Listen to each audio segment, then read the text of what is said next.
Times news channel देख रहे आप सभी दर्शकों का बहुत बहुत स्वागत है। मैं हूं रमनदीप कौर। इस वक्त की बड़ी खबर आ रही है प्रयागराज से। क्या है पूरा मामला, देखने के लिए बने रहिए हमारे साथ। यहाँ शादी से पहले कुंडली मिलाने के बारे में तो आपने ज़रूर सुना होगा, लेकिन संगम नगरी प्रयागराज में शादी से पहले पंडित जी से कुंडली मिलाने के साथ साथ ही वर वधू की डॉक्टर से साइकोलॉजिकल कुंडली भी तैयार कराई जा रही है। मंडली हॉस्पिटल में मनोचिकित्सक वर वधू की मनोदशा की ये कुंडली तैयार कर रहे हैं। इससे ये तय हो रहा है कि भविष्य में दोनों रिश्ता कैसे रहेगा। प्रयागराज के मोतीलाल नेहरू मंडली चिकित्सालय के डॉक्टर राकेश पासवान इन दिनों मनोवैज्ञानिक कुंडली मिलाने का काम कर रहे हैं। उनका कहना है कि साइकोलॉजिकल डिटेल्स को इकट्ठा करके लड़का लड़की के दंपति जीवन के बारे में अनुमान लगाया जा रहा है। इसके ज़रिए ये तय होता है कि शादी के बाद दंपति के बीच किस तरह का विवाद ना हो और उनका वैवाहिक जीवन खुशियों से भरा रहे। ये सुविधा निःशुल्क है और यहाँ लड़के लड़की आकर अपनी कुंडली तैयार करा रहे हैं और परिजनों के साथ। और इस पर डॉक्टर राकेश का क्या कुछ कहना है और इस पर कुंडली तैयार कराने आए युवक का क्या कुछ कहना है, आइए सुनाते हैं आपको। आज तक प्रथा चली आ रही है कुंडली वाला कि लड़की और लड़की की कुंडली मिले तभी शादी हो पाएगी। तो ये सब सारी प्रथा तो है ही। अब जो मैं जांच करवाने के लिए मोतीलाल नेहरू चिकित्सालय मंडली कॉल्विन में आया हूँ मनोवैज्ञानिक का जांच करवाने के लिए। तो इस जांच में जब डॉक्टर जांच करते हैं तो उनको पता चल जाता है कि जो लड़की मेरे यहाँ आएगी, शादी की मनोवैज्ञानिक की जाँच होती है उसके बारे कुंडली वाली कि उसके बारे में जब डॉक्टर जाँच करते हैं तो उनको ये पता चल जाता है कि सुचारू रूप से लड़की और लड़के का जीवन सुचारू रूप से चल पाएगा कि नहीं चल पाएगा। इसलिए मैं यहाँ पे जांच करवाने के लिए आया हूँ और ये जांच करवाने के लिए संभवतः सबको ज़रूरत है। इससे लोगों को पता चल जाता है कि शादी होने से पहले या होने के बाद लड़की और लड़का का जो संबंध रहता है वो सारे जीवन पर्यटन चल सकता है कि नहीं। भारत में एक परंपरा है कि जब भी लड़का या लड़की का विवाह होता है तो हम लोग जो है कुंडली के माध्यम से उनके गुणों का मिलान करते हैं और ये कुंडली ज्योतिषीय विधि पर आधारित होती है। उसमें जो व्यक्ति होता है उसके जन्म स्थान और जन्म के समय के आधार पर जो ग्रह होते हैं उनके क्या प्रभाव है उस व्यक्ति पर और आगे आने वाले समय में पति पत्नी के संबंध किस प्रकार के रहेंगे और ये शादी कितनी सफल रहेगी, ये सब चीज़ों का आकलन जो है किया जाता है। इसी बात को लेकर के हम लोगों ने ये देखा कि जब भी हमारे पास मैरिटल काउंसलिंग के लिए लोग आते थे तो प्रायः ये देखा जाता था कि मनोवैज्ञानिक विषमता की वजह से उनमें जो है झगड़े और लड़ाइयाँ हैं प्रमुखता से। तो यदि हम लोगों ने ये सोचा कि यदि शादी के पहले लड़का और लड़की का जैसे हम लोग ज्योतिषीय कुंडली बनाते हैं ऐसे ही मनोवैज्ञानिक कुंडली बनाएं और उसमें लड़का लड़की के विभिन्न गुण धर्मों का और मेडिकल हिस्ट्री वगैरह का समन्वय करके मिलान करके शादी की दिशा में एक और अच्छा कदम बढ़ाया जाए तो शादी के सफल होने की संभावना को बढ़ाया जा सकता है। इसी उद्देश्य के साथ हम लोगों ने साइकोलॉजिकल कुंडली बनाने का प्रक्रिया शुरू किया, जिसमें हमारे CMO doctor Nanak Sharan sir और SIC doctor Indu Kanaujia ma'am का पूरा सहयोग मिला और हम लोगों ने अभी 7 लोगों का इस तरह से कुंडली बनाया है, जिसमें से 2 लोगों को जो है हम लोगों ने ये सलाह दिया है कि उनके कुछ विशेष प्रकार के गुणों के साथ आगे चल के जीवन में उनको समन्वय बनाना है, तभी उनका परिवार सफलतापूर्वक चल पाएगा। कुंडली में जो है हम बहुत तरीके की मनोवैज्ञानिक विधियों का प्रयोग करते हैं। जैसे कोई बीमारी की जानकारी के लिए हम लोग सिटी स्कैन या एमआरआई कराते हैं, उसी प्रकार से व्यक्ति की मनोदशा के आकलन के लिए मनोविज्ञान में एक सिद्धांत होता है जिसे मेंटल स्टेटस एग्जामिनेशन कहते हैं। मेंटल स्टेटस एग्जामिनेशन के माध्यम से हम व्यक्ति की इंटेलिजेंस, व्यक्ति की बुद्धि, व्यक्ति की समझदारी, व्यक्ति की गुणों को आंक सकते हैं और ये अनुमान लगा सकते हैं कि व्यक्ति का स्वभाव किस प्रकार का है। इसी प्रकार से पर्सनैलिटी इवैल्यूएशन और प्री मॉर्बिड हिस्ट्री के माध्यम से हम ये देख सकते हैं कि व्यक्ति को किसी प्रकार की मनोवैज्ञानिक समस्या होने की आगे भविष्य में शादी के उपरांत चांस है कि नहीं है।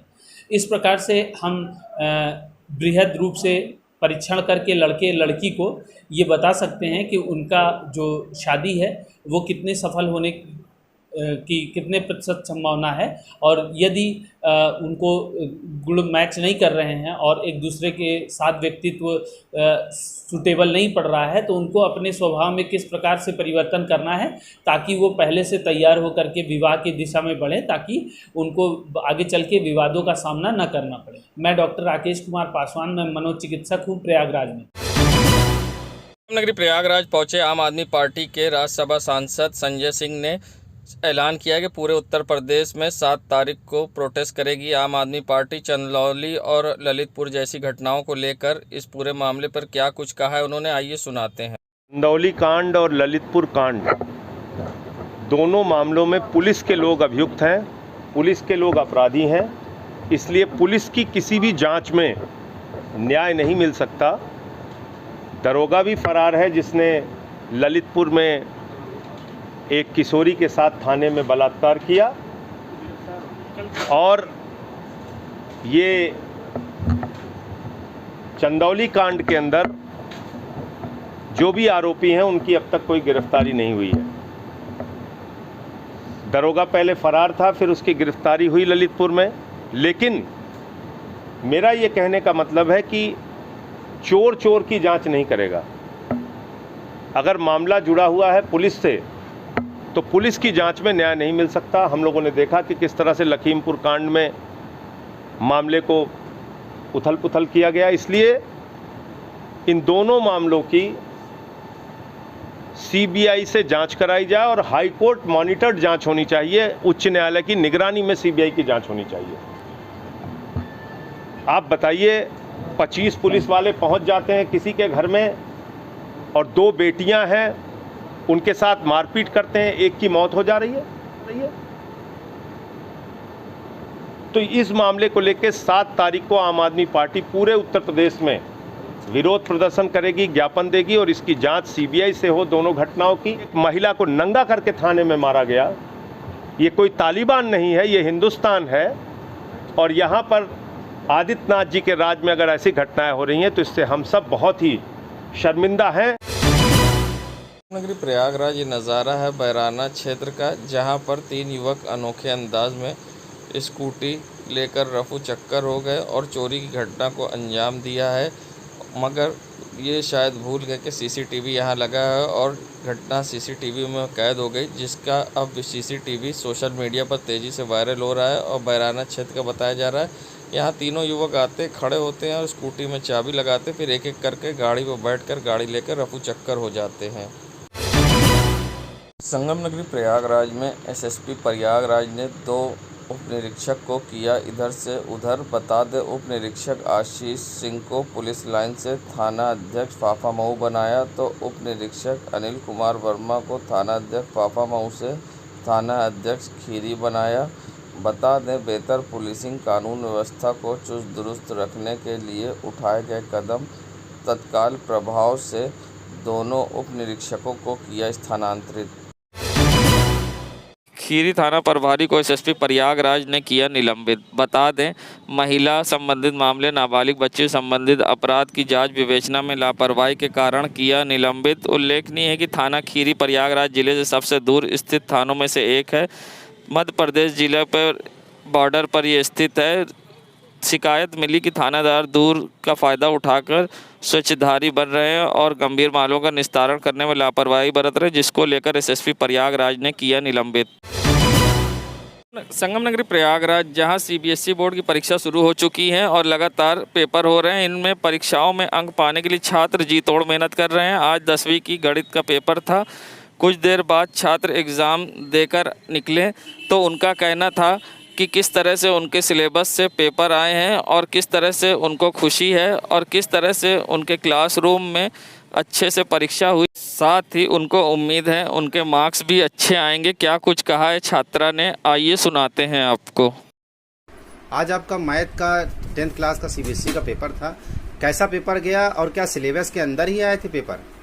आज मेरा मैथ का 10th क्लास का सीबीएसई का पेपर था, सब बहुत अच्छा हुआ और सिलेबस के अंदर ही आया था। मैम ने जो पढ़ाया था वही आया था सिलेबस के अंदर ही। क्या आपके स्कूल में और क्लास में नकल भी हो रही है? नहीं, चीटिंग न चीटिंग हुई, न नकल, कुछ भी नहीं हुआ और पेपर सबका बहुत अच्छा हुआ। नाम बता दें। फातिमा।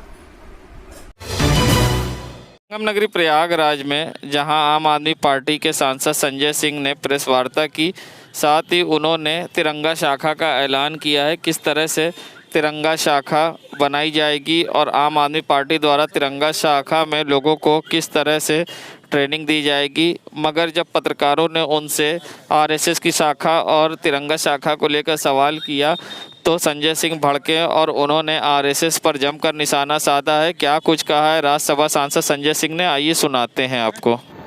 हमारी शाखाओं में मोहब्बत की, भाईचारे की, एकता की बात होगी। हमने नारा दिया है, हर भारतीय की पहचान तिरंगा निशान और भारत का संविधान। हम भारत के तिरंगे को सामने रखकर बाबा साहब के द्वारा लिखे गए संविधान की प्रस्तावना पढ़ेंगे। ये देश किसी मोदी योगी के फरमान से नहीं, भारत के संविधान के मुताबिक चलेगा। इस बात का हम संकल्प लेंगे। देश के महापुरुषों के बारे में चर्चा करेंगे उस तिरंगा शाखा में। 10,000 तिरंगा शाखाएं उत्तर प्रदेश में हम बनाएंगे, शाखा प्रमुख बनाएंगे। 1 जुलाई से हम लोग इसकी शुरुआत कर रहे हैं। इसका मकसद सिर्फ और सिर्फ भाईचारे, एकता और भारत को मजबूत करने का है। आरएसएस का जो संघ का चल रहा था शाखा, क्या उसमें ये बातें नहीं हो रही थी? आरएसएस की शाखा में जो होता है वो भी आप जानते हैं, आपने देखा है। हमारी शाखा में जो कुछ भी होगा 1 जुलाई को आप देखिएगा। मैं खुद लखनऊ की शाखा में मौजूद रहूँगा, प्रयागराज में भी हमारी शाखा चलेगी। आप देखिएगा हम किस तरह की बात करते हैं और हम अपनी शाखाओं में क्या करेंगे। ये 1 जुलाई आरएसएस की शाखाओं में क्या होता है ये आरएसएस वाले भी जानते हैं और मीडिया वाले भी जानते हैं और देश के लोग भी जानते हैं। हमारी शाखा किस उद्देश्य से बनी है मैं तो वो बता सकता हूँ आपको। अच्छा, ड्रेस कुछ बना है जैसे उनके यहाँ तो हाफ पैंट वाला था। अभी ड्रेस कुछ तय नहीं हुआ है, वो तो फुल पैंट पे आ गए। 90 साल में उन्होंने विकास किया है, हाफ से फुल पे आ गए। आपकी यही टोपी रहेगी, कोई ड्रेस कोड है? टोपी तो हमारी है ही है, लेकिन अभी उसके लिए हमने कोई ड्रेस कोड नहीं डिसाइड किया। संगम नगरी प्रयागराज नज़ारा है सुभाष चौराहे के पास का, जहां आप देख सकते हैं किस तरह से टोचरमैन गाड़ियों को उठा कर ले जा रही हैं। बता दें, नो पार्किंग जोन में खड़ी गाड़ियों से जाम लग रहा है, जिससे यातायात नियम का उल्लंघन भी होता है। मगर लोगों के ना मानने पर अब यातायात पुलिस व नगर निगम द्वारा संयुक्त तत्वावधान में कार्रवाई की जा रही है और टोचरमैन से गाड़ियों को उठाकर मल्टी लेवल पार्किंग ले जाया जा रहा है। साथ ही उनका चालान किया जा रहा है। नो पार्किंग जोन में खड़ी गाड़ियों पर हो रही कार्रवाई। कीटगंज पुलिस को मिली बड़ी कामयाबी, जहां कीटगंज पुलिस ने कई मामलों में वांछित अभियुक्त को किया गिरफ्तार। बता दें, प्रयागराज एसएसपी अजय कुमार द्वारा अपराधियों के खिलाफ चलाए जा रहे अभियान में एसपी सिटी दिनेश कुमार सिंह व CO 3 के निर्देशन पर कीटगंज थाना प्रभारी ने मुखबिर की सूचना पर गोपाल निषाद को किया गिरफ्तार। अब कीटगंज पुलिस गोपाल निषाद के खिलाफ गंभीर धाराओं में मामला दर्ज कर न्यायालय में कर रही पेश। संगम नगरी प्रयागराज, जहां ऑनलाइन एग्ज़ाम्स हो रहे थे और लोग कोरोना काल में ऑनलाइन पढ़ाई कर रहे थे, जिससे आँखों में लोगों की समस्या हो रही थी। ख़ास तौर से बच्चों की आंखों में अब समस्या का असर दिखने लगा है। अब लोग हॉस्पिटल में आ रहे हैं और अपनी आंखों को चेक करा रहे हैं।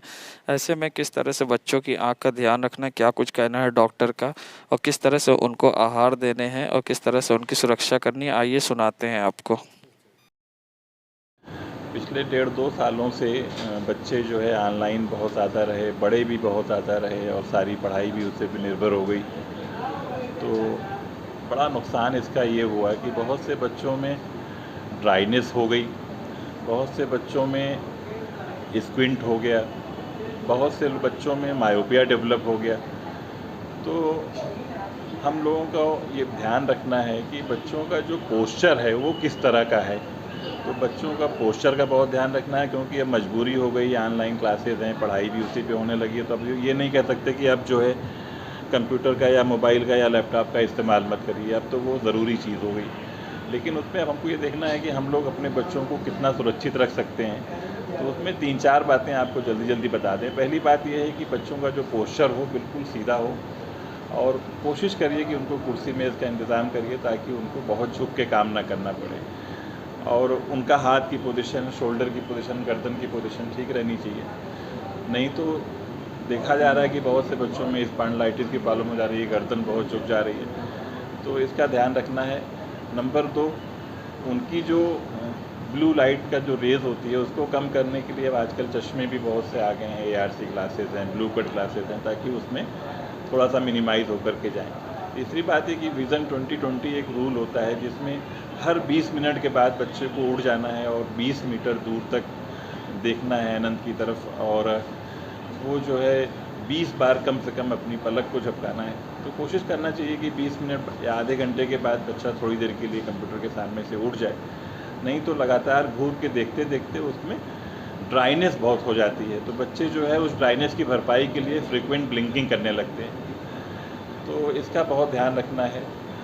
पोस्चर और विज़न 2020 और जो 2020 रूल है इसको ज़रूर फॉलो कराइए। आधे घंटे के बाद बच्चे को थोड़ी देर के लिए गैप करा लीजिए, उसके पोस्चर का ध्यान रखिए, ब्लू लाइट रेज न जाए इसका ध्यान रखना है, मिनिमाइज़ होकर के जाए। देखिए बच्चों में पौष्टिक आहार की जहाँ तक बात है तो उसके लिए सबसे इम्पॉर्टेंट चीज़ें हैं हरी पत्तेदार सब्जियाँ, आंवला, शहद, बादाम, खजूर, दूध, पीले फल, ये सब चीज़ें ज़्यादा से ज़्यादा देना चाहिए।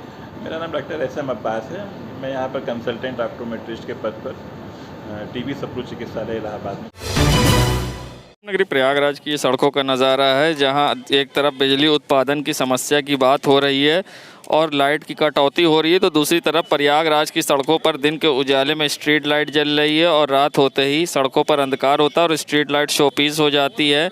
प्रयागराज की सड़कों पर दिन के उजाले में जलती स्ट्रीट लाइट, लाखों रुपए की बिजली होती बर्बाद। नगर निगम की लापरवाही आई सामने। बता दें, नगर निगम की लापरवाही के कारण दिन के उजाले में जलती स्ट्रीट लाइट, लाखों रुपए की होती बर्बादी। संगम नगरी प्रयागराज की नज़ारा है चंद्रलोक सिनेमा के पास का, जहां आप देख सकते हैं चंद्रलोक चौराहे पर यहां की ट्रैफिक सिग्नल बंद पड़ी है, जिससे किसी समय भी बड़ी दुर्घटना हो सकती है। जहां चारों तरफ से आते जाते वाहनों के कारण बड़ी दुर्घटना को दावत दे रहा है ये ट्रैफिक सिग्नल। अक्सर यहां बंद पड़ा रहता है, जिससे चारों तरफ से लोग आते जाते हैं और कभी भी बड़ी दुर्घटना हो सकती है। यातायात विभाग की लापरवाही आई सामने, जहां चंद्रलोक चौराहे पर बंद दिखा ट्रैफिक सिग्नल और खुलेआम होता रहा यातायात का नियम का उल्लंघन। नगरी प्रयागराज में उत्तर प्रदेश के आगामी नगर निगम चुनाव, निकाय चुनाव में मजबूती से चुनाव लड़ने को लेकर आम आदमी पार्टी द्वारा बूथ स्तर पर मजबूत संगठन निर्माण हेतु विशेष अभियान चलाया जा रहा है। इसी क्रम में पृथ्वी गार्डन सिविल लाइंस प्रयागराज में उत्तर प्रदेश प्रभारी संजय सिंह द्वारा नगर निगम एवं नगर निकायों में आम आदमी पार्टी की जीत सुनिश्चित करने बूथ स्तर पर मजबूत संगठन निर्माण हेतु एक समीक्षा बैठक की गई। बैठक को संबोधित करते हुए संजय सिंह ने कहा कि वार्ड में कमेटी का गठन अनिवार्यता हो और उन कमेटियों की बैठक करके प्रत्याशी का चयन हो। इसी तरह पूरे जनपद में सभी वार्डों के सामूहिक बैठक करके मेयर के प्रत्याशी का चयन हो। हर 25-30 घरों पर मोहल्ला प्रभारियों का चयन किया जाए। आज कई अन्य पार्टियों के पदाधिकारी व नए लोगों को संजय सिंह ने पार्टी की सदस्यता भी ग्रहण कराई। देश दुनिया की खबरों के लिए world media times news channel को सब्सक्राइब करें।